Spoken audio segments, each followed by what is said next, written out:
ספר שלישי,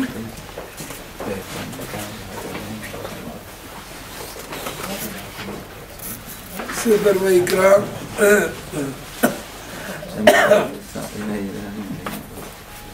ce qu'on appelle Torah de Kohanim.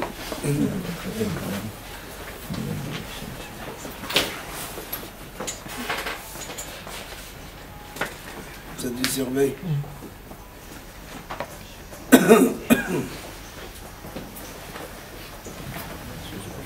Ok, vas-y.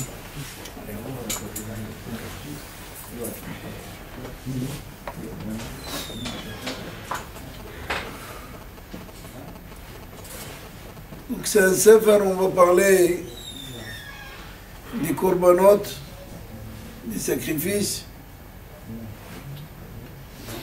Parce que Moshe Rabbeinu a été Mekim le Mishkan, il a construit le Mishkan. Il y avait la Shekhinah dans le Mishkan. Moshe Rabbeinu n'a pas voulu prendre une gdoula pour lui. Il n'a pas voulu se montrer comme quoi il est gadol. Voilà, il a construit le Mishkan, tout le monde peut venir.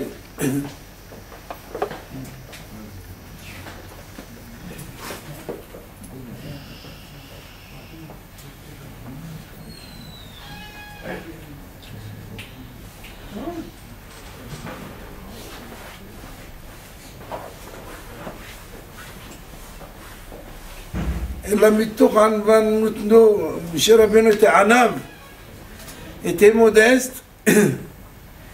Il n'a même pas osé rentrer au Mishkan tant qu'Akadosh Baruch Hu ne l'a pas appelé. Et c'est là-bas qu'ils lui ont ordonné sur le korbanot, sur les sacrifices. Il y a plusieurs sacrifices, il y a plusieurs offrandes. Même une petite hala, même une petite pita. Pita, vous savez que c'est une pita. Combien elle coûte une pita? Ça peut être un korban. Même une kmitza. Kmitza, il prenait quelques grains d'orge ou de blé. C'était suffisant.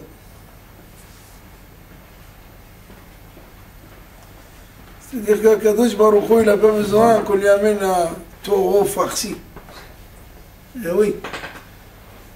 Kmitza. Aïka, l'essentiel c'est que ça vient du lève, que ça vient de l'intérieur. Et c'est vrai que Hachamim me demande, c'est quoi cette histoire de korbanot? Pourquoi il faut prendre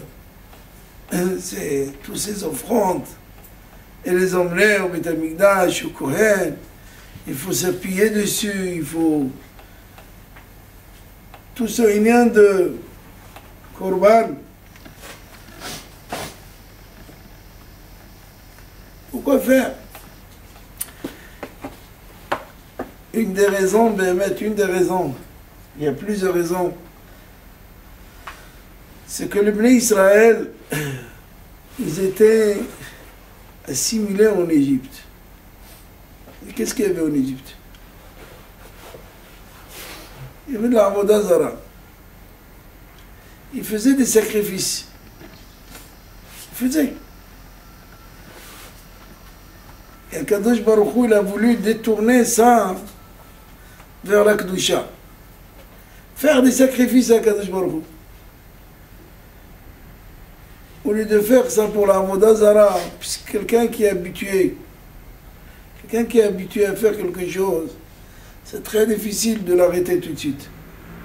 Ceux qui fument, tu dis arrête. Arrête, de quoi tu lui parles?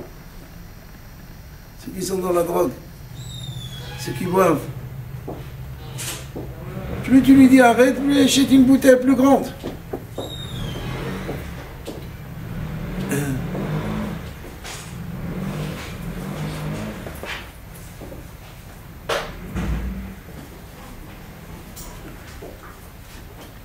Il faut un temps. Il faut un certain temps pour pouvoir s'arrêter. de pouvoir s'éloigner, s'écarter du mal. D'habitude, quelqu'un qui est habitué, quelqu'un qui est kazan, qui est coléreux, comment tu peux arrêter sa colère? Arrête d'énerver. Tu peux dire arrête d'énerver. C'est en lui. Tu vas lui dire de s'arrêter. C'est un travail. Il y en a qui dit que Béhémet Akadosh Baruch Hu, il a voulu détourner les sacrifices qu'on faisait pour la Avodah Zarah. Ils faisaient des sacrifices, ils étaient habitués. Ils emmenaient même leurs enfants au sacrifice. Sacrifier leurs enfants. C'est débile ce que je vous dis. C'est presque impensable. Comment c'est possible qu'un homme, qu'il attend un enfant, 10 ans, 15 ans, 20 ans, après il va le sacrifier? Tout le but de l'homme dans ce monde, c'est d'avoir des enfants. Donc comment tu veux les sacrifier? C'est incompatible, ça ne marche pas. C'est pas logique. Et pourtant, c'est ce qu'il faisait. Alors qu'est-ce qu'il a fait à Kadosh Baruch Hu? Il a détourné ça dans le bon sens. Il a dit que si un Yehudi, il a l'habitude, en Égypte, il n'était pas encore Yehudi à 100%. Yehudi, c'est après Matan Torah, après le don de la Torah. Mais avant le don de la Torah. Et chacun il faisait ce qui lui semblait bien. C'était comme ça, c'était Tohu Vavohu. C'est la Torah qui a donné un plan. Le plan, c'est la Torah. Quelqu'un, tu lui parles de Shabbat. Qu'est-ce que c'est Shabbat? Qui n'a jamais connu Shabbat, il ne sait pas qu'est-ce que c'est, la valeur du Shabbat. Tu peux lui expliquer 40 000 fois. Mais s'il n'observe pas Shabbat, s'il ne garde pas Shabbat, s'il ne fait pas attention à toutes les choses de Shabbat, s'il ne se repose pas Shabbat, il ne peut pas comprendre Shabbat. Comment il peut comprendre Shabbat? Comment tu peux lui faire comprendre que c'est Shabbat? Ah, c'est quoi Shabbat? Shabbat, c'est une journée magnifique. Extra. De quoi? Moi, Shabbat, je vais voir stade de football, la télé. Toi, tu arrêtes tout. Il n'y a plus rien. C'est comme celui qui est dans une satellite et qui tourne autour de la Terre à une vitesse de 40 000 km/h, et tu lui dis qui sont les sensations que tu as, bah, il va t'expliquer. Waouh!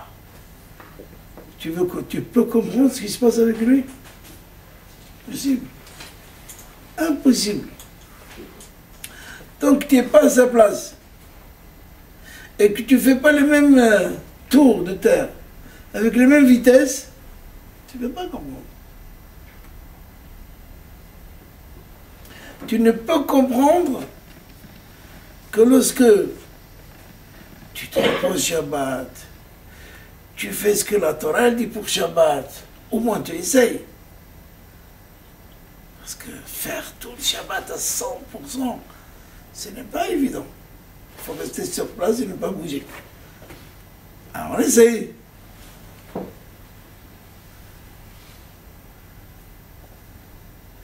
Donc Shabbat, c'est en dehors du sphère, en dehors de toute explication. Comme c'est écrit, Shabbat est venu se plaindre devant Akadosh Baruch Hu. Il a dit dimanche, tu lui as donné lundi. Mardi, tu lui as donné mercredi. Zog, couple. Vendredi, tu l'as donné jeudi. Et moi? Elle a raison, le Shabbat. Tu me laisses tout seul? Je t'ai trouvé un super khatam. ça s'appelle Israël. Knesset Israël. Je donne tout à Israël, c'est à toi. Et un homme qui n'est pas en harmonie totale, de 100% avec sa Kala, il ne peut pas réussir. Impossible. Il va tricher ici, il va mentir là-bas, il va dire. Une fois ça peut marcher, deuxième fois, elle t'attrape, elle te donne une tra'a, c'est plus où bouger. Fini. Tu peux t'en bouger une fois. Si la Hakama, elle va faire semblant que la deuxième fois, il dit, viens voir, viens voir, viens voir. Voilà, on t'a filmé, voilà. Et j'étais en vidéo. Vous savez, aujourd'hui, vous êtes chez vous, ou vous êtes en Amérique avec votre portable, vous savez ce qui se passe à la maison? Oui ou non? Alors, c'est facile. Pourquoi les voleurs maintenant ils ont peur de rentrer? Ou ils mettent des masques, ou ils mettent des... Parce que tout de suite on les voit. Ils sont visibles. Aujourd'hui c'est facile. Petite caméra. Et elle filme toute la maison 24 heures sur 24. Vas-y.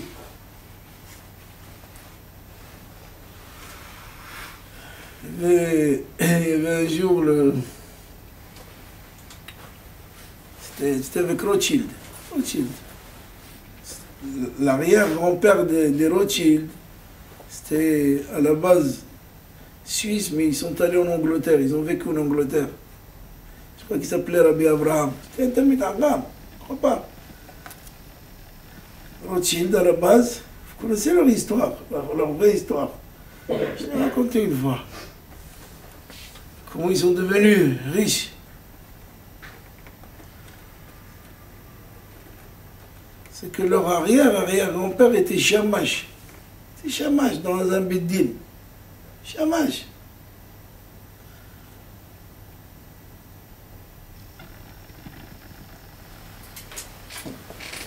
Et au bout de quelques années, il va voir le Dayan. Il lui dira, je vais vous quitter. Parce que je vais faire quelque chose d'autre, je vais avancer. Comment je peux être chamash? Balayer, nettoyer, mettre les choses sur place, paquet de papier, et on s'en va. Combien de mouchoirs je vais ramasser? À un moment donné, c'est fini. Donc, je vais faire quelque chose d'autre. Un Dayan, il ne peut pas. Elle a dit, tu sais quoi, vas-y. Qu'est-ce que tu veux faire? Elle a dit, je vais ouvrir un petit magasin. J'ai commencé. Ok. Bon, monsieur Laurent, n'oublie pas, l'adresse, elle n'est pas loin. Si tu peux un jour passer, me faire une petite braca là-bas. Seulement voilà, le Rav, en question, sa femme elle vient le voir, elle lui dit voilà, on a une fille, on doit la marier, maintenant on a trouvé le hatan, mais il faut le dirham, hein, il faut le drame, il faut l'argent. Eh oui, on ne peut pas marier comme ça. Il faut de l'argent. Le serviteur d'Abraham, Eliezer, il est venu avec 10 chameaux. C'était rempli de biens d'Abraham avec nous. Imaginez pour chercher une femme. Ah oui, vous ne croyez pas comme ça. Une femme, si elle est bonne, elle vaut 1000 Sefer Torah. C'est écrit, une femme. Le Tchamaï, bonne famille, elle a toutes les qualités. 90, 95, ça vaut 1000 Sefer Torah. Si elle n'est pas tous ses midotes, elle ne vaut pas même pas le boîtier.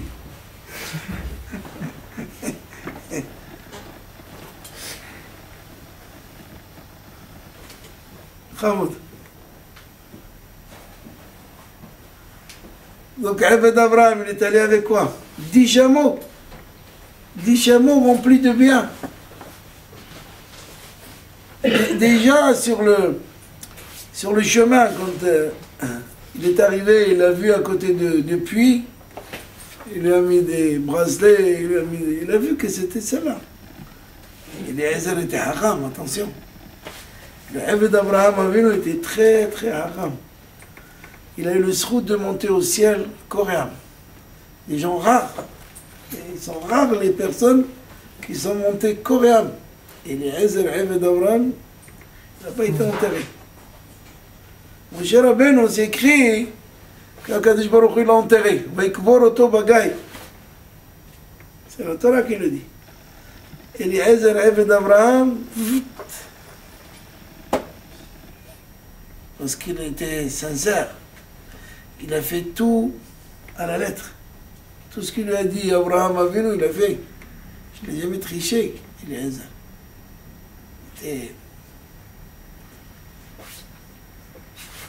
Et même qu'il avait une fille. Il avait une fille. Il lui cherchait un hatan, lui. Il aurait pu détourner l'affaire et marier Yitzhak avec sa fille. Il n'a pas cherché des choses, des intérêts personnels. Son maître, il a dit, tu vas au fin fond de la Syrie, Aram Naharaim, c'est de là-bas que tu vas me chercher une femme. Il reste qu'à là-bas.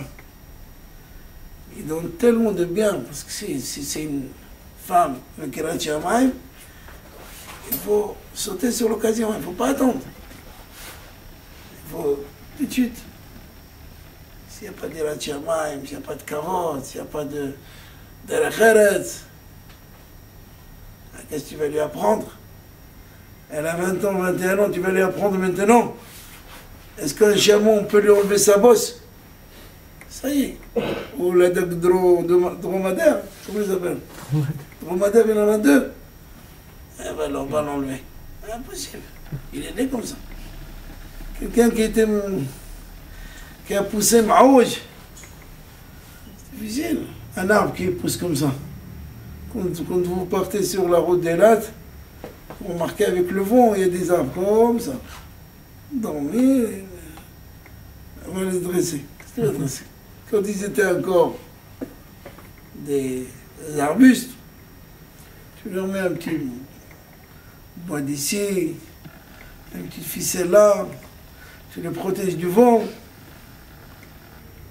ils prennent de la force. Un enfant, dès le début, si tu ne l'éduques pas, tu dis pas mets la pièce ici, fais modé, fais les brachot.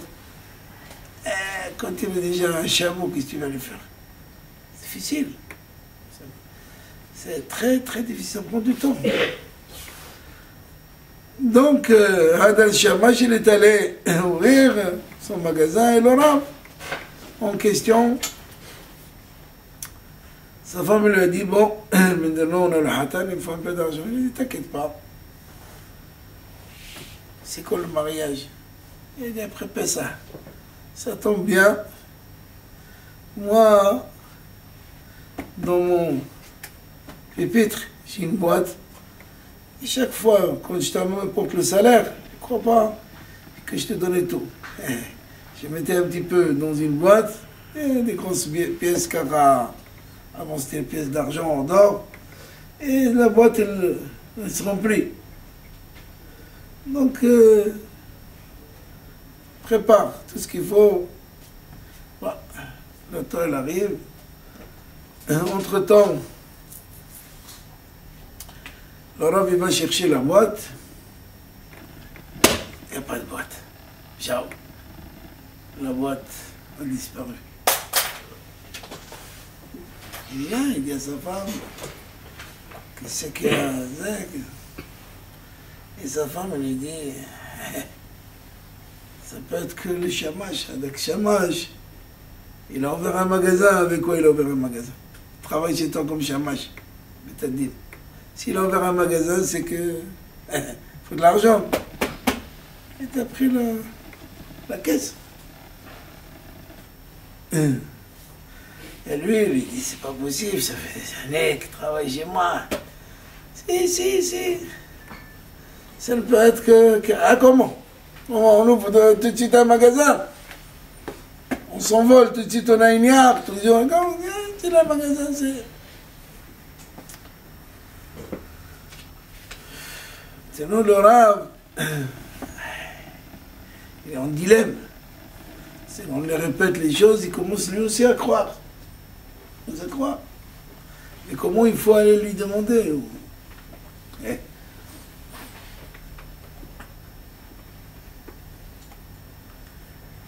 Et voilà qu'il il va chez lui.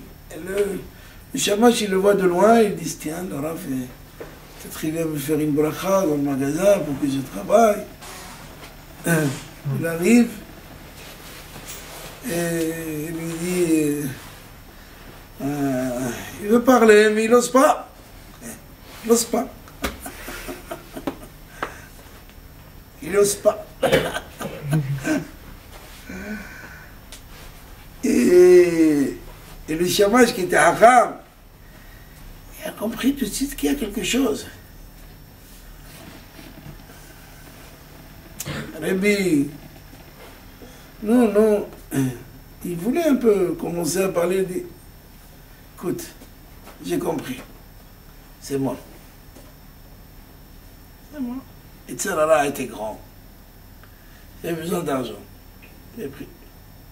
Maintenant, je vais te dire, à partir d'aujourd'hui, à la fin de la journée, ce que je gagne, qui reste de bénéfice, je te donne. Et au fur et à mesure de temps, je vais payer toute la compagnie que je t'ai pris. Il a commencé comme ça. Vous allez lui donner des pièces. Et il va chez sa femme, elle lui dit, ah, je t'ai dit ou pas? Ah, je t'ai dit qu'on a attrapé le voyou, hein? Il m'a dit, on ne peut pas ouvrir un magasin comme ça. Seulement voilà, un jour le Rav était au Beth Midrash. Les policiers goy ne rentrent pas comme ça en lieu de Torah. Ils frappent à la porte, frappent fort. Quel, la police! Rentrez.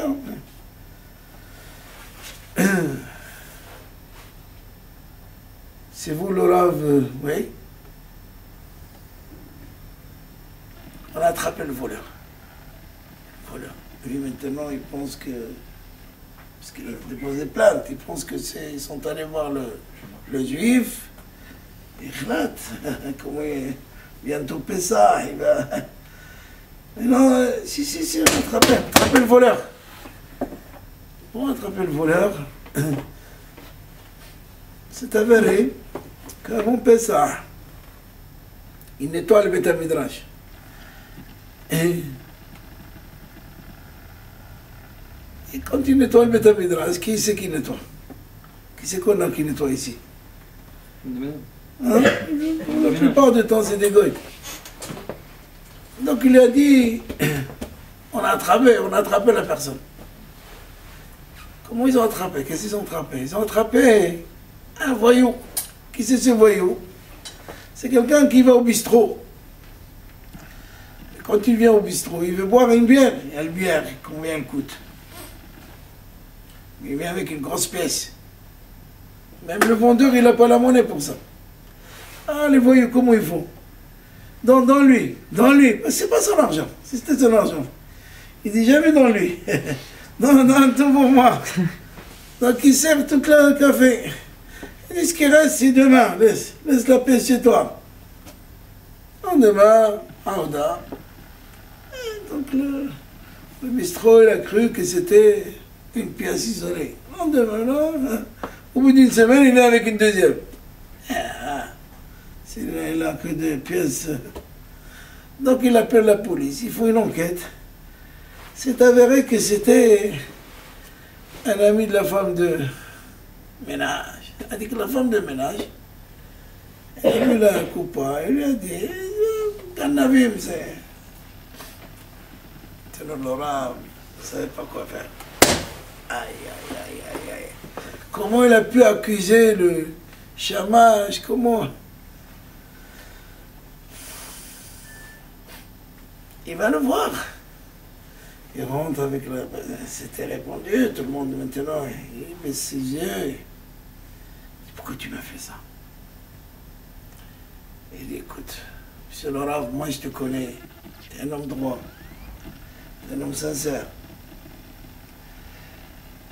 Moi ça fait 1 mois que j'ai ouvert le magasin, j'attendais qu'un jour tu viennes me faire une bracha, je t'ai vu de loin. Je dis, c'est le jour. Quand je t'ai vu devant moi, j'ai vu que tu étais pâle. J'ai dit, j'ai compris qu'il y a quelque chose, donc j'ai pris sur moi. J'ai pris sur moi. Et comme j'ai compris qu'ils t'ont pris la caisse, j'ai dit, moi, ta fille, je vais la marier. J'ai travaillé chez toi. Je ne vais pas faire un effort pour marier ta fille. Il a dit, si c'est comme ça, tu vas avoir de l'argent, toi, tes enfants, des petits-enfants, jusqu'à la fin des temps. C'est ça la bracha des Rothschild. Regardez. Ils sont loin. Les enfants de Rothschild d'aujourd'hui, ils sont loin de la Torah. Avant la bracha de l'argent, ils ont partout. D'où il vient? De leur arrière-grand-père. Donc lui était Shamash. Mais son fils de ce Shamash, il était arabe. C'est normal. Qu'est-ce qu'il fait un Shamash qui fréquente que les Hachamim? Il va mettre son fils dans la Torah. Donc un jour, un de ses fils qui était à Londres, en Angleterre, qui était âgé, très connu, il avait une synagogue chez lui, il avait un mikvé à la maison. Il y a une affaire qui ne se vendait pas, difficilement. Ils ont dit, celle-là, on va le proposer à qui? À Rothschild. Rothschild, ils ont de l'argent. C'est une autre anecdote, une autre vraie. Seulement voilà, le courrier, il arrive, avant c'était le télégramme. C'est pas WhatsApp. On a dit que... hein? SMS. C'était Good Shabbos.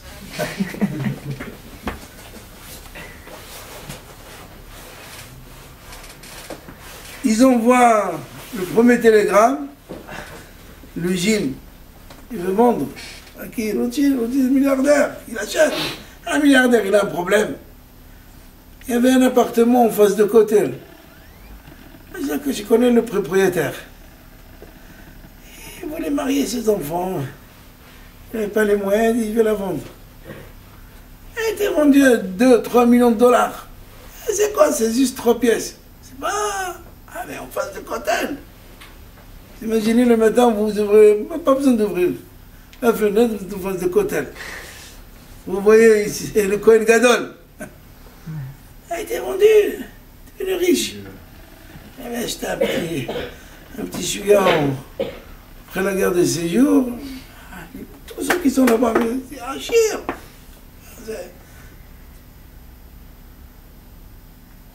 Donc, qu'est-ce qu'il fait, Rothschild? Il va ouvrir un courrier Shabbat. C'est le goy. Minadine, un goy peut l'ouvrir. C'était Shaharit le matin. Seulement voilà, les vendeurs, ils voient qu'il n'y a pas de réponse. Ils envoient un deuxième courrier. Le deuxième courrier, il arrive quand? Sondage légit. C'est encore Shabbat. Le gars, il dit, le même là, ah, c'est Shabbat. Ceux-là, ils voient qu'il n'y a pas de réponse, ils envoient un troisième courrier. Celui-là, il arrive quand? Un petit peu avant l'Avdallah. Alors, je crois qu'il s'appelait Rabbi Abraham Rothschild. Quelle horreur. Il arrive de la prière, encore lettre. Avdallah, Samir, il chante. המבדיל בין קודש לחול עטותה נו ימחול זרענו וכספנו ירבה כחול ככוכבים בלילה. C'est écrit là-bas. On demande à Kadosh Baruch Hu qu'il multiplie notre richesse. Comme les étoiles du ciel. Et des enfants comme les étoiles du ciel. Et Carole, et comme la terre, comme le sable. Une fois qu'il a fini, il dit bon, maintenant donne-moi les lettres. Rijon, Haron, on va ouvrir celle qui est arrivée le matin. Monsieur Rothschild, l'usine, l'électricité commençait à l'époque. Tel, il est à vendre à 12 millions de lire sterling. Il dit j'achète. J'achète. Connais lui, un homme d'affaires, il sait. Il ouvre la deuxième. Et tandis qu'on n'a pas de réponse, on achète l'usine, on vend l'usine à 10 millions de lire sterling. C'est pas mal ça. Au troisième, chez Rothschild, on n'a pas de réponse. Nous on veut se débarrasser. On vous la vend à 9 millions de lire sterling. Et commence à danser avec les lettres dans la main. Il dit, oh mon Dieu. J'ai observé Shabbat, j'ai gagné combien? 3 millions de lire sterling. Et nous, qu'est-ce qu'on dit? Mais si je n'ouvre pas Shabbat, mais je perds tout. Comment ça parle dans la rue? Mais c'est le jour. Et si le Shabbat était plus long, il serait arrivé à 5 000. C'est comme ça que les Rothschild sont devenus riches. C'est par ce billet-là. C'est vrai, c'est comme ça. Leur arrière-grand-père était Shamash. Il ne faut jamais se moquer d'un Shamash. Vous connaissez l'histoire du Shamash qui a travaillé à la synagogue des Tournelles? Non. Un Shamash est arrivé du bled. Un Rachif, ça peut être de Maroc, d'Algérie, Tunis, c'est pareil.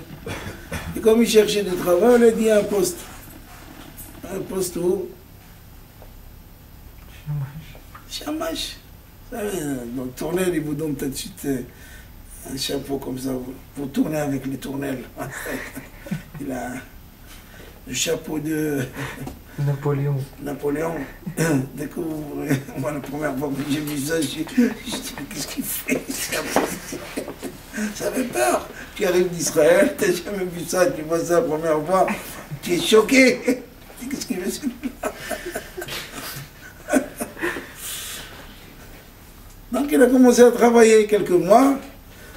Seulement voilà, le rabbin il vient le voir, monsieur le Shamash. Je pars en vacances le mois d'août, j'ai l'habitude moi de voyager. Je te confie tout. Le président aussi, il part, tout le monde part. Tu es le seul, tu vois, tout ce bâtiment il est à toi. Non, à moi. Qu'est-ce que je fais? Surveille, si quelqu'un il vient avec un petit don, tu lui fais un reçu, tu prends les billets, tu les gardes à la fin du mois.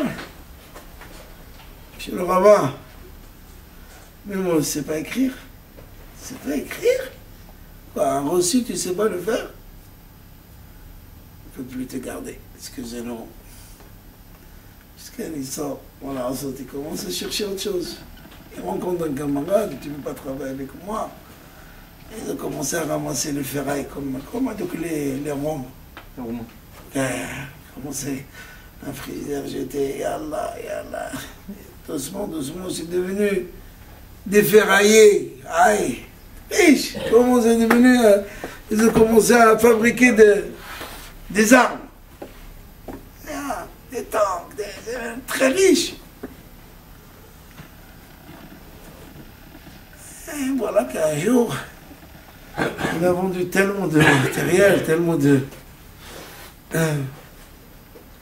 qu'on vient avec un gros chèque, mais en même temps, on venait le remercier. Et on lui apporte. Seulement, il faut qu'il signe. Le Shamash, Yazra, il sort une petite... il ouvre, on lui donne un beau stylo au nord. Le stylo de... Comment il s'appelle celui-là qui est avec l'étoile? Mont Blanc. Mont Blanc. Rouge et vert, tous les monts. Et, et l'officier qui le voit en train d'ouvrir une petite tabatière. Je comprends pas. Il dit, explique-toi. Je veux comprendre. Qu'est-ce qui se passe? Le stylo, il n'est pas... Il dit non, je ne sais pas signer. Il était sincère, il était un homme. Il dit, tu ne sais pas signer. Tu es tellement riche. Tu as dépassé toutes les limites. Et si tu savais signer, qu'est-ce que tu aurais été? Il dit, je serais resté chamoche.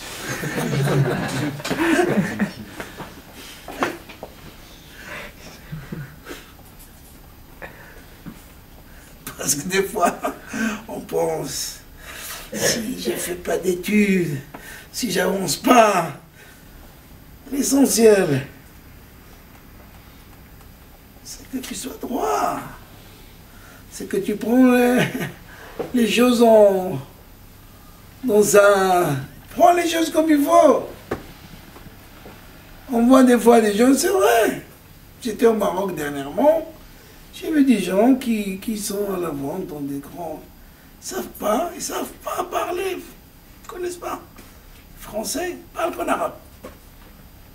Vous imaginez une princesse, il veut lui parler, il vient pour acheter. Il veut acheter le magasin chez lui.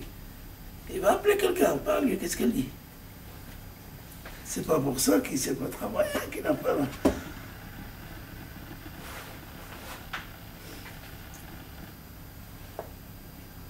Donc, Shabbat, c'est pas de ce sphère, elle n'appartient pas à ce monde, Shabbat. Shabbat, il est hors de sphère. Il n'appartient pas à quelque chose qu'on peut comprendre si on ne l'applique pas. Shabbat, il faut l'appliquer. Shabbat, il faut la conserver. Shabbat, il faut la protéger. Vous croyez que Hakamim, ils sont venus pour nous embêter lorsqu'ils ont mis des barrières et des barrières et des barrières. Parce qu'ils savaient que dès qu'on ouvre une petite ouverture, Shabbat, il vient pour être Melaked, pour réunir tout le monde. Shabbat, elle vient comme le Mishkan. Le Mishkan, son but, c'était de réunir tout le monde. Shabbat, c'est pareil. Mais attention, Aliyah avec Kotzva. Vous savez, la queue de la bête, elle est très bonne. Je ne crois pas qu'ils l'aient mangée dans ma vie, mais ils disent qu'elle est très bonne. Mais quoi qu'il arrive, il y a de la graisse là-bas interdite. Il y a le halef, celui qui mange du halef, il est hayaf karet.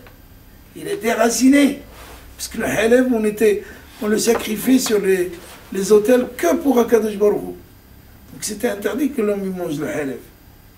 Et on dit, il ne peut pas manger le halef. Pas la graisse qu'on voit dans la viande. Il y a une graisse qui est de halef, il n'y a que des spécialistes. C'est pas tout le monde qui est spécialiste aujourd'hui d'enlever le halef. C'est pour ça la moitié de la bête arrière, aujourd'hui, il la donne tout de suite au goyim. Dès qu'il tue une bête, il voit que la bête elle est cachère, il coupe tout de suite. 10, 11 côtes, là il y a un peu de halef, on sait l'enlever, mais le reste, il faut des spécialistes.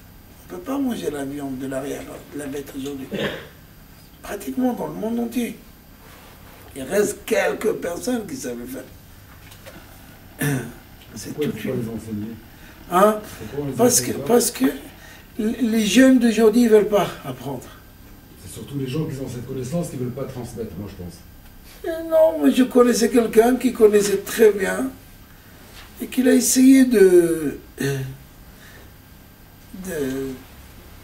C'est vrai qu'il n'y a pas des masses des gens qui veulent apprendre.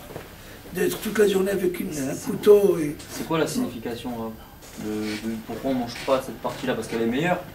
Alors on la laisse pour après. Non, c'est pas... tu parles de halef. Non, c'est écrit que la Torah elle dit le halef, il ne peut monter que sur les autels. Pour rendre sacrifice pour Akadosh Baruch Hu. Ok, c'est quelque chose qui appartient à Akadosh Baruch Hu, on ne peut pas. Mais ça ne veut pas dire qu'on prend toutes les graisses et on les brûle. Il y avait une partie qu'on les brûle sur l'autel. Mais elle est interdite de manger. On ne peut pas manger. Et on ne sait pas la signification, pourquoi? Il y a des commentaires. On peut parler ce que demain matin. Mais comme il y a beaucoup d'autres choses qui sont interdites pour nous, comme une femme nida, comme toutes les autres choses. Quel est le problème?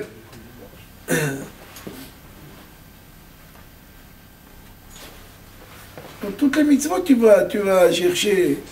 Alors, une des raisons, parce que c'était Nitan le Gavoa, quelque chose qu'on donne à Kadosh Baruch Hu, là on ne peut pas en profiter non plus.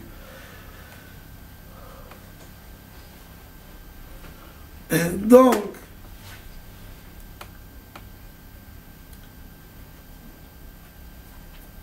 les korbanot qu'on faisait au Beth Amikdash, c'est pas parce que je viens avec un korban qui est gras, que mon sacrifice est accepté, et bon.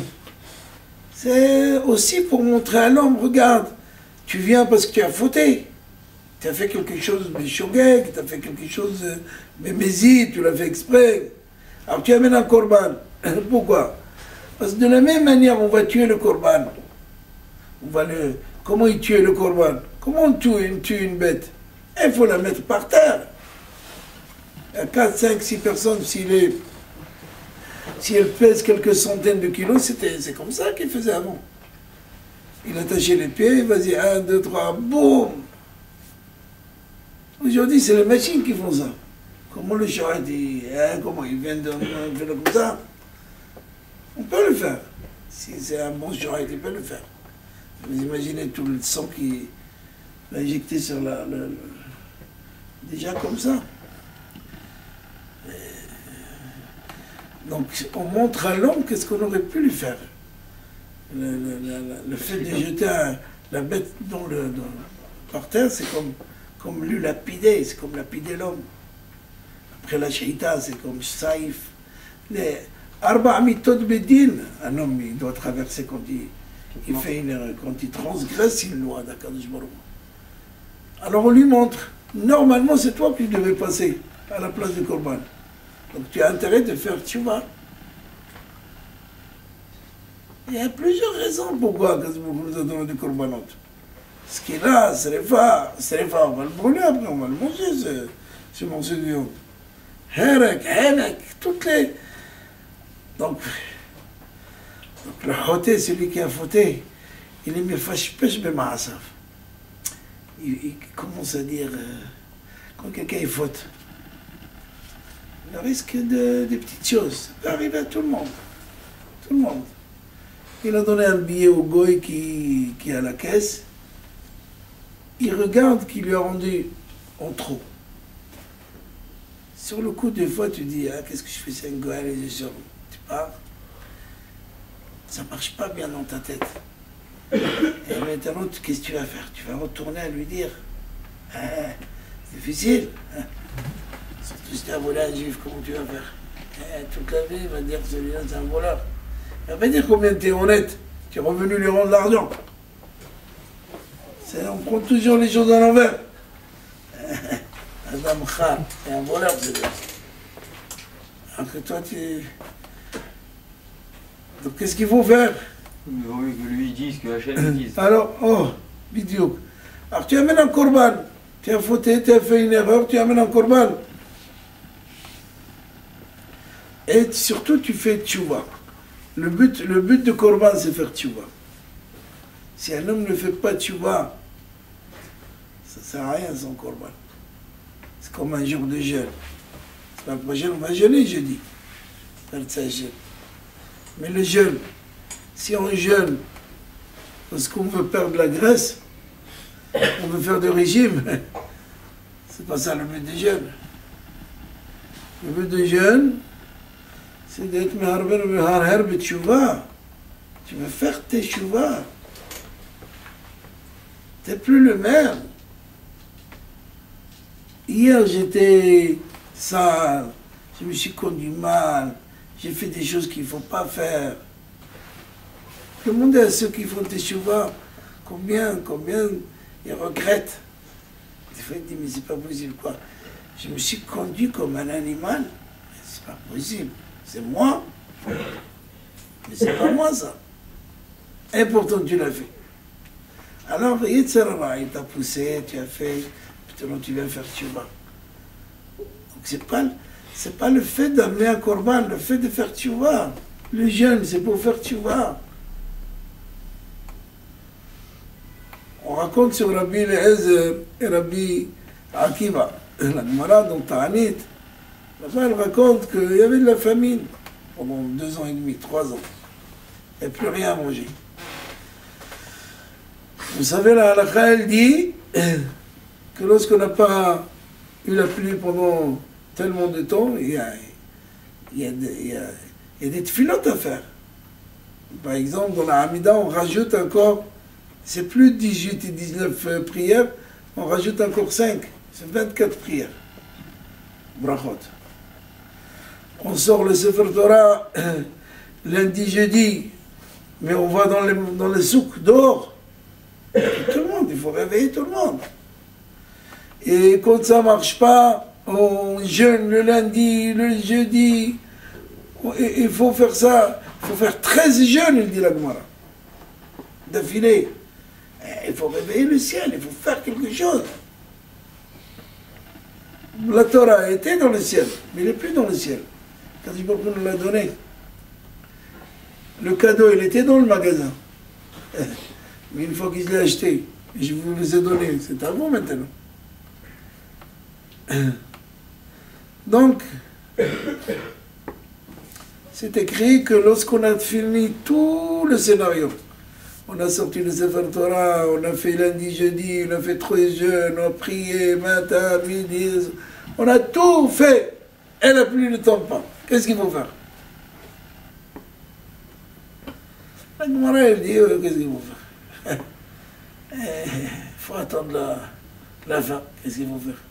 Il n'y a plus de nourriture, il n'y a plus rien. Rabbi Akiva,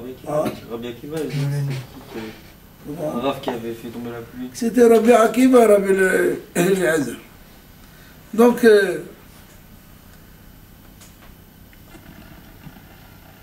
Gemara, elle dit,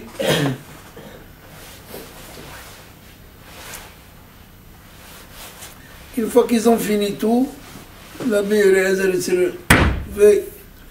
Il leur a dit, ils ont fini, ça y est, il faut aller. Qu'est-ce qu'il faut faire? Il faut aller manger. Il leur a dit, bon, vous allez où maintenant? Ben, on va aller manger. Et après?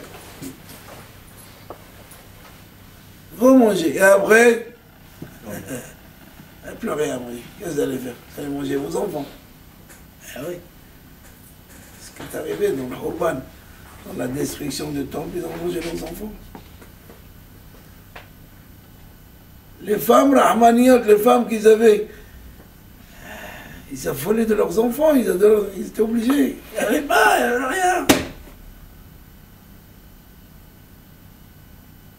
Alors qu'est-ce que vous allez faire? Ils ont commencé à pleurer. Ils ont ga'ou kulam bebrit, ilo, livkot. Le ciel s'est couvert, et la pluie a commencé à tomber. La Gemara dit, qu'est-ce qui s'est passé? Qu'est-ce qu'il leur a dit? Qu'est-ce qui a fait qu'elle a changé? La Gemara, elle répond que tous les jeûnes qu'ils ont fait, ils l'ont fait parce qu'il faut faire comme tout le monde. On vient à Kippour marquer le coup. Vous connaissez les jeunes comme ça qui viennent, ou là, donc les papas à Kippour, ils ont la kippa blanche, chaque fois elle tombe, il faut la ramasser, parce que les cheveux, il faut faire comme ça, et comme ça. Vous connaissez ça? Oui, mais le talit, il tombe, c'est tellement lisse. Il la ramasse 40 fois dans la journée. Il vient pour marquer le coup, malin, ça. Fait comme tout le monde. Kippour. Donc, tout cela, il vient pourquoi? Ils ont jeûné, peut-être parce qu'ils veulent maigrir. Ils veulent jeûner parce que... Marquer le coup.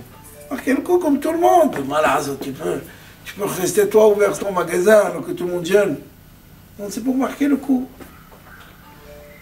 Et si c'est pour marquer le coup, c'est pas bon. Quand il leur a crié, il leur a dit, mais qu'est-ce que vous allez faire maintenant? Vous allez mourir tous. Allez crever. Là, il les a sensibilisés, ça y est. Ils ont compris qu'il n'y a plus rien à faire. Voilà. C'est fini, niet. Là, Kadosh Baruch Hu les a écoutés. Parce que leur pleurs maintenant, c'était sincère. C'était de vrai. Maintenant, c'était du cinéma. On peut faire du cinéma. Vous connaissez ceux qui font du cinéma? Il ne veut plus fumer, il prend les cigarettes, il les jette. 10 minutes après, tu le vois avec... il a acheté des... Arrêtez avec. Ça y est, je ne bois plus d'alcool. C'est fini, c'est la dernière goutte. Ah, tu vois, et le lendemain, il passe à côté, il rentre au magasin. Il a dit il fait un pas en avant, il tremble en avant, et yallah. Et la bouteille est partie. C'est parce que c'est pas sincère. Si c'est sincère, tu vois 1000 bouteilles, tu ne prends pas. C'est sincère. Tu vois de l'argent de ton camarade devant toi, il ne voit pas lui, il en a des tonnes partout dans tous les tiroirs. Mais tu ne le prends pas, c'est pas toi. Comment tu peux lui prendre? Et tout le monde a été là, le plus grand.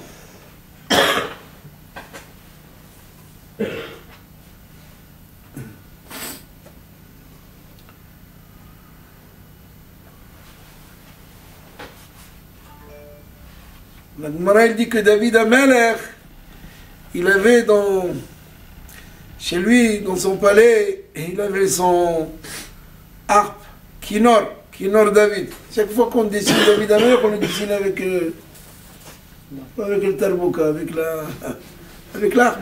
Toujours qu'on parle de David Amelech, le Kinor David. Kinor David, David Kinor. Il avait un Kinor. Et tous les soirs, il sonnait à minuit. Mazel sonnait à minuit. Il était dirigé vers le vent de nord. Et le vent de nord, il rentre dans les trous, et ça fait jouer l'arpe, et David Amelech s'est réveillé. Tous les soirs.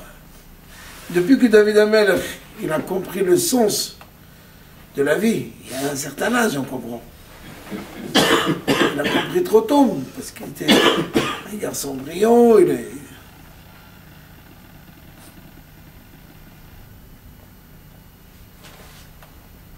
Et pourquoi la Gemara nous raconte ça? Pourquoi la Gemara nous raconte que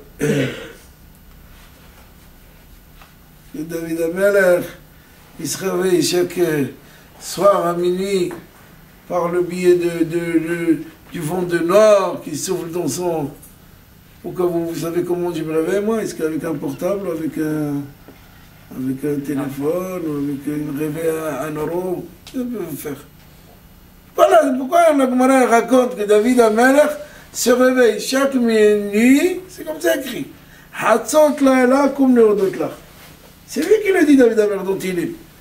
Hatzot laela, à minuit, il se levait. Il n'y a pas un soir où il ne s'est pas levé à minuit pour remercier Hachem. Il se couchait à quelle heure?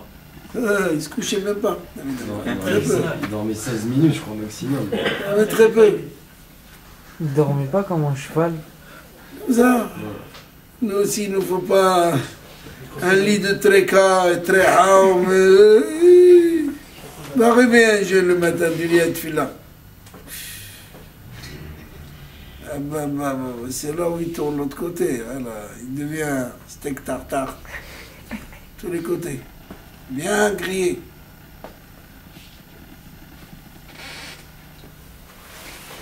Les jeunes d'aujourd'hui, ils dorment trop. J'arrive pas à comprendre. Tout le temps, ils dorment. Tu leur parles, ils dorment. Et tu les vois en train de marcher, mais ils sont endormis. Même dans leur pas quand ils marchent, ils sont comme ça. Qu'est-ce qu'il y a? Réveille-toi. Pourquoi tu dors? Ils sont fatigués de naissance. Ah, pourquoi la Gemara raconte ça? Elle dit que David Amelech remerciait son arrière-arrière-grand-père.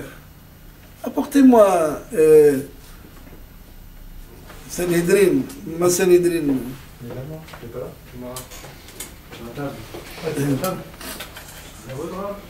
Que, merci. Il dit la Gemara, pourquoi? Peut-être qu'il y en a une ici.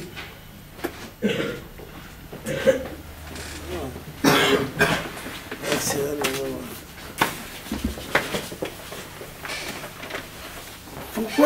pourquoi David Amelech il remercie son arrière-grand-père?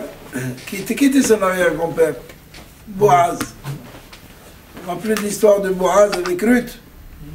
Oui ou non? Oui. Qu'est-ce qu'il y a eu là-bas? Elle est rentrée pendant l'étude. Oh.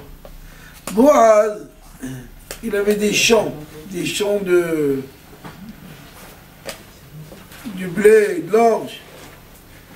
Il travaillait dedans. Qui c'est qui travaillait?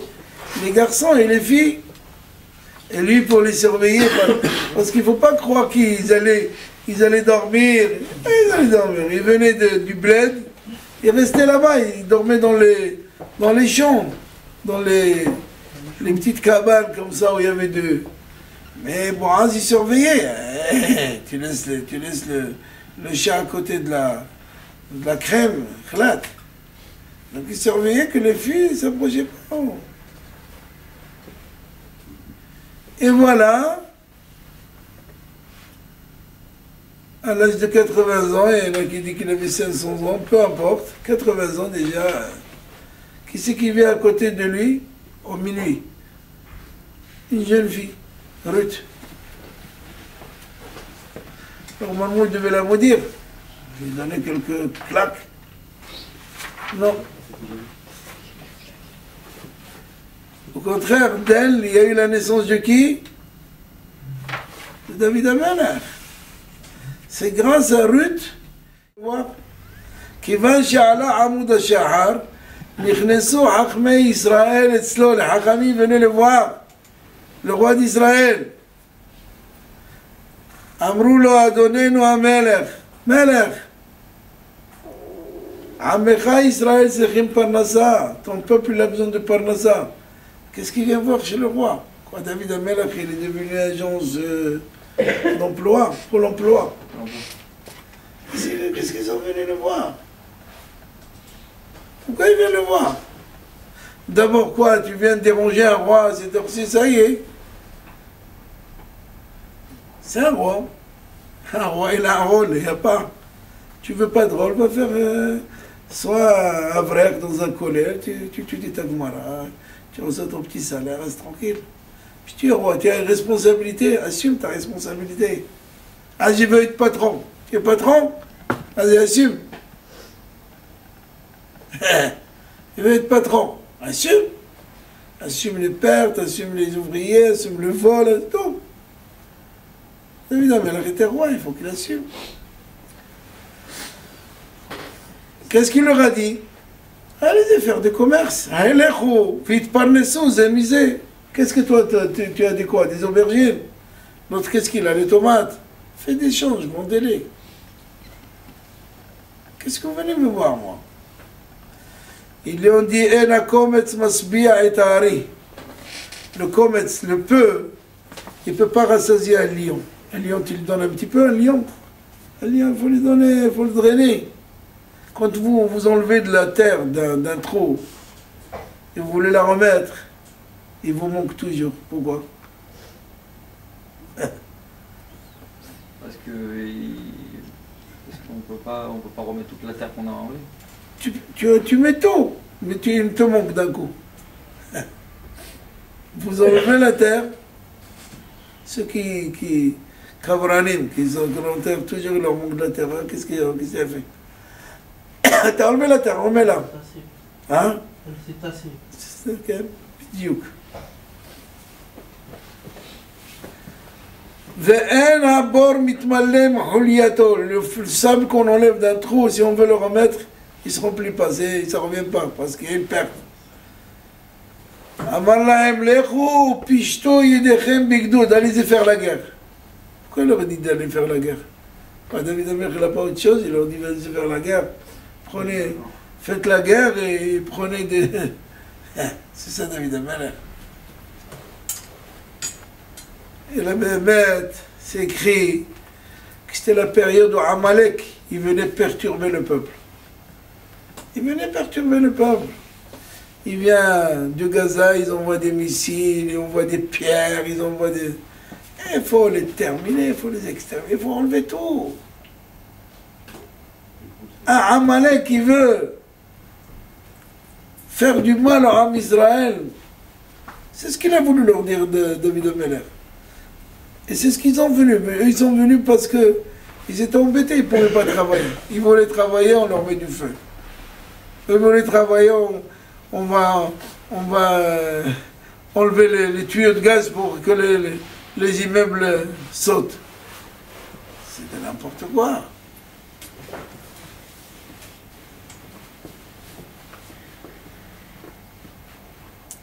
Ça veut dire que finalement, chaque chose que l'on fait dans ce monde a un sens.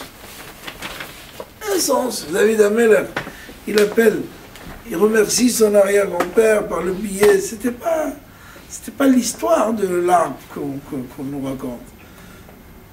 C'est la finalité. C'est que tout est programmé, David Amelech n'a pas fait des choses. Il a fait ce qu'il doit faire. Alors, un korban, on va faire un sacrifice, il faut que ce sacrifice soit adapté à la mitzvot, à la réalité. Si ce n'est pas adapté à la réalité, on n'a rien fait. On raconte sur Agrippas Amelech. Agrippas. Si vous êtes à Yerushalayim, il y a Rehov Agrippas. Il y a Rehov Yana, il y a Rehov Agrippas. Tu as vécu à Yerushalayim? Oui.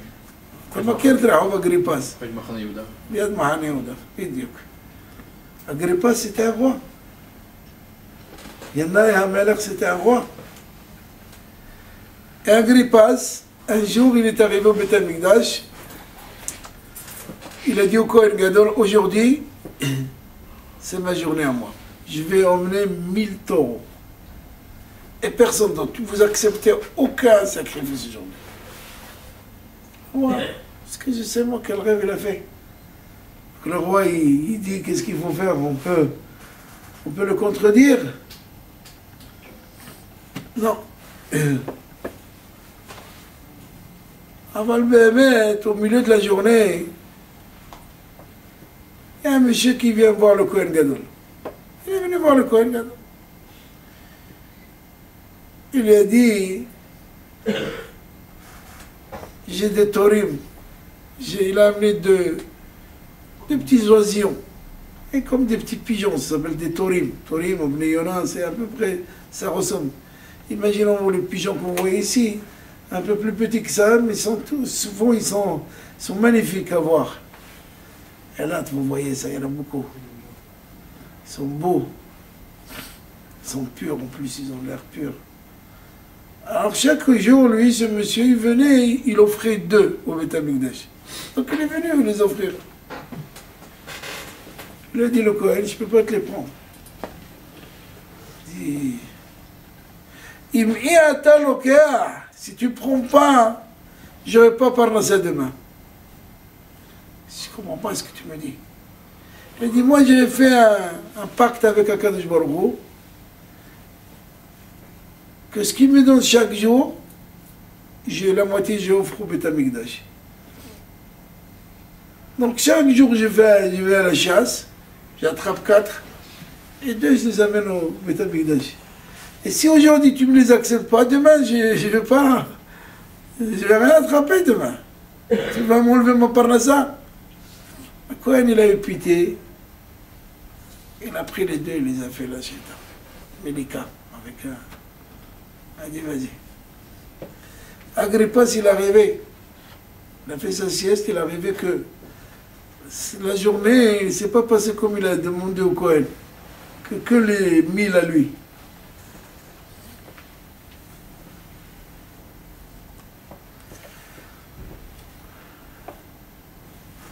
Je ne dirais pas s'il est venu le lendemain. Il a demandé au Kohen, dis-moi, il y a quelque chose qui s'est passé, vous voulez tester? Quand il a dit oui, effectivement. Tu m'as dit ne pas accepter, elle a accepté. Raconte-moi. Il dit voilà. Il y a un Yehudi qui est venu avec 2 oisillons. Il m'a raconté son histoire. J'ai accepté. Et t'as bien fait. T'as bien fait, lui a dit le roi. Pourquoi? Parce qu'il n'avait pas fait ce qu'il lui a demandé de faire. Ce monsieur, il n'aura pas de parnassa. Pour lui, c'était un pacte. Et pour lui, c'était sûr. Si Dieu lui donne le lendemain, c'est parce qu'il a fait ses corbanotes.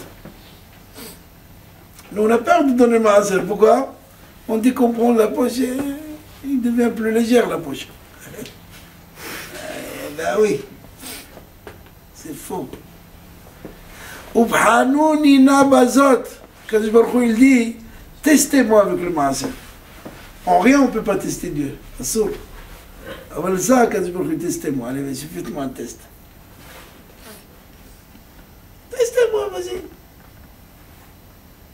Parce que c'est faux de penser que quand je veux faire une mitzvah, finalement, c'est une perte. Une mitzvah, c'est un gain. Ce qui va rester à l'homme après 120 ans, c'est de ce qu'il fait de ses mitzvot, de ses biens. Il n'y a que ça. Après 120 ans, on ne va pas dire à l'homme combien de viande tu as à manger, combien de boutards, avec la boucha, fraîche, congelée. On va demander, est-ce qu'on gèle bien, mais c'est ça, mais elle est fraîche. Mais on veut demander à l'homme, qu'est-ce que tu as fait? C'est quoi les mitzvot que tu as fait? C'est quoi le bien que tu as fait? C'est nous qu'on a peur, parce qu'on n'a pas cette émouna de 100%. Je vais manquer demain, qu'est-ce que je vais faire?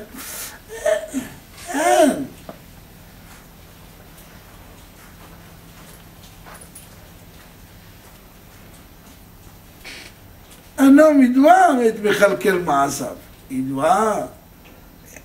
La Torah n'a pas dit prends ce que tu as dans le. C'est faux, c'est pas comme ça. Mais tu ne peux pas prendre tout non plus. C'est pas tout, c'est à toi. Comme la Gemara raconte sur Rabban Gamliel, qui était Nassi, qui était prince, comme vous dites le président, avec Rabbi Ushua, ils ont pris un bateau. Ils sont allés à l'époque, ils allaient pour ramasser un peu d'argent pour la... Toi, dans le bateau,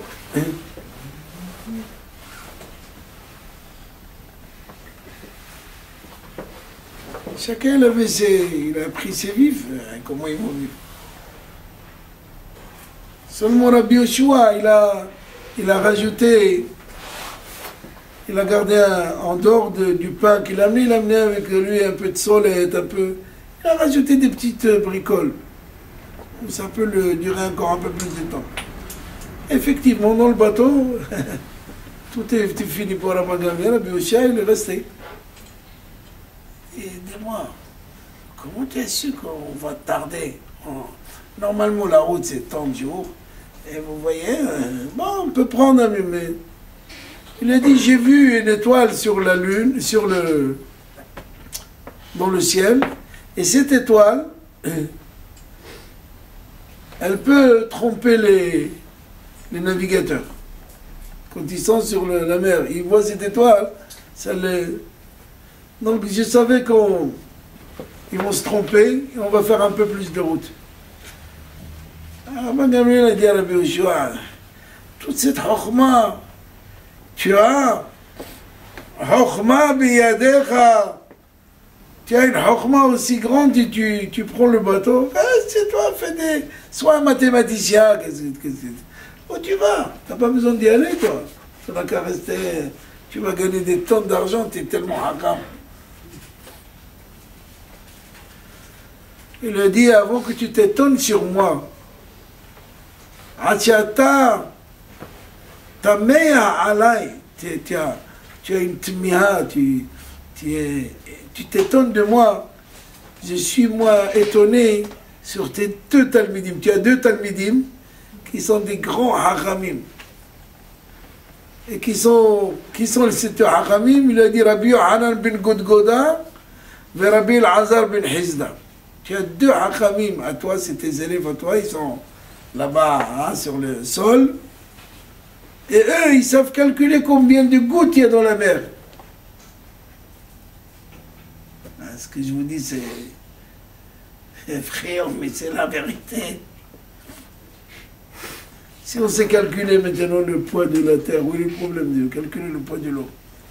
On sait calculer le poids de la Terre ou pas? On ne sait pas aujourd'hui. Dans la Torah, Hein? dans la Torah, peut-être qu'on fait. On peut calculer, on sait quel est le diamètre, quel est le... Comment on calcule un rond, une ellipse? Il y a des formules, c'est facile aujourd'hui. Comment on calcule le cheta, comme on dit, la surface d'un triangle? Non, la surface de la Terre, on peut la calculer, mais le poids de la Terre, on ne peut pas la calculer. Pourquoi on ne peut pas la calculer? On Si connaît tu déjà- sais que Non, si tu sais que le volume, il est temps. Mais on ne connaît pas le poids à l'intérieur de la Terre. Tu es les barils. Quand tu prends une partie de la Terre et que tu sais quel cours, bon, on va laisser ça de côté. On ne va pas rentrer dans les détails. On peut le calculer. Hein? Les roches, ils n'ont pas toutes le même poids. Les roches qui forment la Mais terre. admettons, de toutes les manières, le poids qu'on a aujourd'hui, ce n'est pas notre poids vraiment. On est attiré par la Terre. Quand vous avez 70 kilos, il y a la Terre qui vous tire dans chaque kilo presque de 10 kilos. Donc vous pesez plus que ce que vous êtes. Et quand vous êtes sur la Lune, pourquoi les astronautes ils sautent? Parce que c'est la pesanteur. Qu'est-ce qui se passe là-bas? Parce que Les nuls. la force d'attraction n'est Donc, pas pareille que sur même la- quand on parle du poids, c'est un poids qui n'est pas juste à nos yeux. Ah oui. C'est pas le même poids partout, quoi. Exactement, mais peu importe. On peut calculer. La base. C'est pas un problème. Si la Gemara elle dit que ces deux Hakamim, ils avaient la force de calculer combien de l'eau il y a sur Terre, c'est qu'ils avaient la Horma. Bien sûr. On fait calcul de calendrier que personne au monde il peut le faire. Personne au monde il a un calendrier comme notre calendrier, qui est juste au second près. Il vous dit à quelle heure Shlomo Amelech a prié à plus de 2000 ans. Quand il a fait Shaharit exactement. Alors, on ne peut pas calculer. Donc ces deux Hakamim, ils étaient... Et pourtant, ils n'avaient pas quoi à manger, ces deux Hakamim. La Gemara, il dit, Vela pas de l'echol. Ils n'avaient pas un vêtement. Hakamim, tellement gadolim. Rabban Gamliel a dit, tu m'as donné une idée. Je vais faire d'eux des enseignants. Je vais faire d'eux des... Ils vont commencer à enseigner. Quand il est revenu sur Terre, il les a appelés.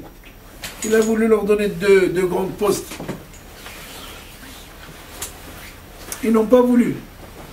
Pas voulu. Ils sont contents de ce qu'ils ont. Eze ou Achir. Sa mère, qui est l'homme riche.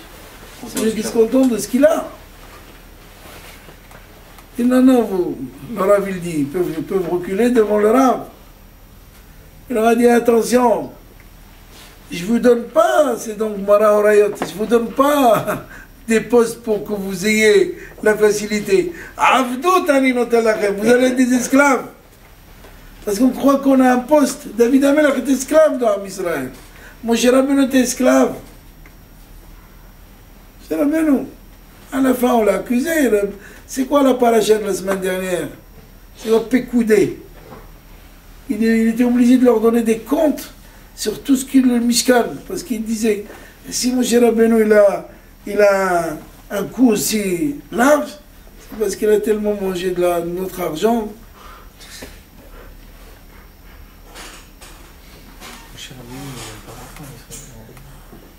Non, dans le désert déjà, dans le Mishkan.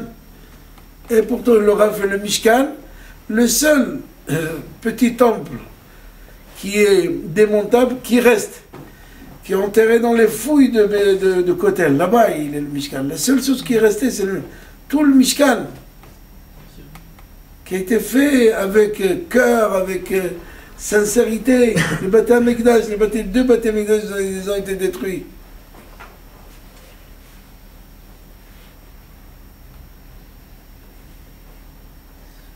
Donc, si le Beth Amikdash il avait été fait avec le cœur, il aurait pas été détruit.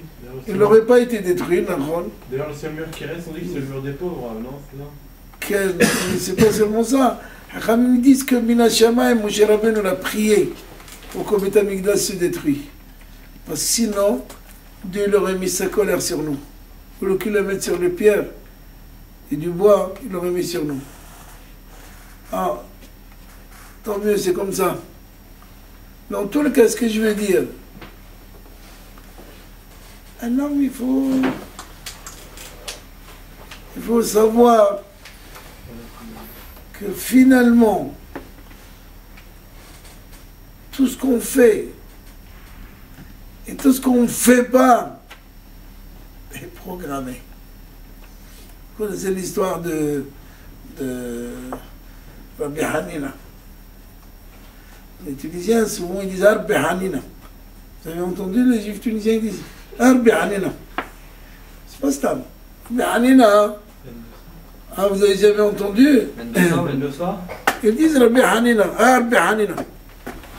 C'est Rabbi Hanina. On avait ici monsieur, comment il s'appelle, parti à Natania.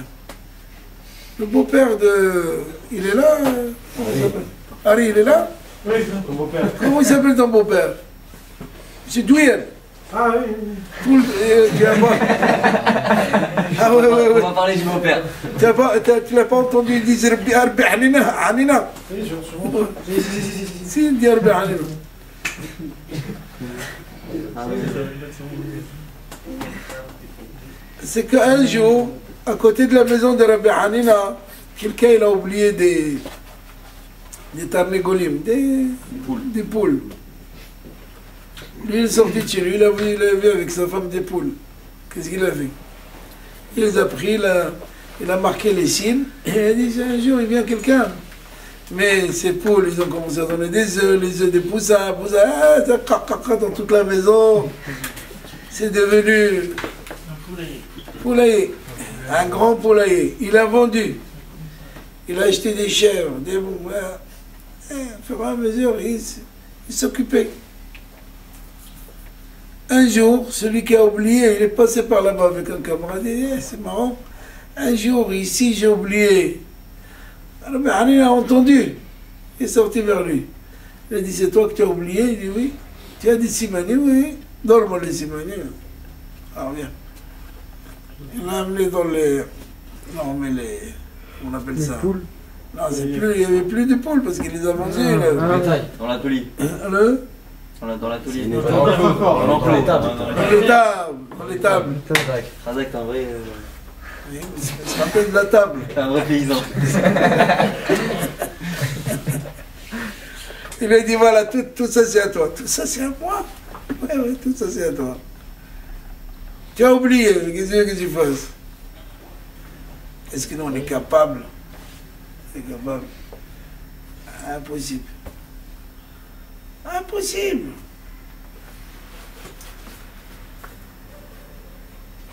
Donc combien un homme il doit savoir que finalement, si il ne sait pas que ce soit les corbanotes qu'on doit faire, que ce soit les shabbats qu'on doit faire, toutes les choses que la Torah nous demande de faire, qu'une aveda, et quelqu'un, la Torah nous dit, tu as trouvé un trouvaille, donc qu'est-ce qu'il faut faire? Il faut le rendre. Tu n'as pas trouvé la personne, il faut le garder. Mais en attendant, ça salit la maison. Des œufs partout. Et c'est ça derrière la Torah. C'est ça finalement la Torah.